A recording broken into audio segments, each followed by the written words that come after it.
Le ministre gabonais des Affaires étrangères, M. Emmanuel Issosé Ngondé, a réuni aujourd'hui même les diplomates et les représentants des institutions internationales afin de les édifier sur le climat politique qui prévaut dans notre pays suite aux événements malheureux du 20 décembre dernier et du traitement de cette information sur les médias internationaux.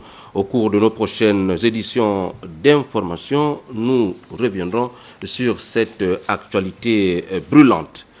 Le conseil politique de l'ADER ne reconnaît pas le dernier congrès du parti. Selon le président du dit conseil, les règles statutaires n'ont pas été respectées. Un autre congrès va être convoqué dans les semaines à venir. Victor Missanda, c'est un sujet contre toute tentative de déstabilisation de l'ADER. Nous l'écoutons. En ce qui concerne l'adoption des avant-projets, nous constatons pour le regretter que les dispositions réglementaires irrélatives, notamment l'article 112 du règlement intérieur du parti, ont une fois de plus été violées au motif que les délais impartis étaient trop courts, alors même que le dit congrès était en préparation depuis longtemps.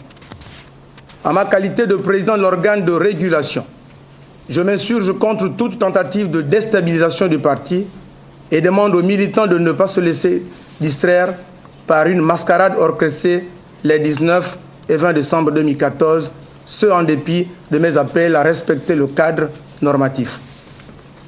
Aussi, le Conseil politique, ne se reconnaissant pas dans le coup de force, déclare nul et de nul effet le congrès organisé les 19 et 20 décembre 2014 parce que illégal, entaché de plusieurs irrégularités.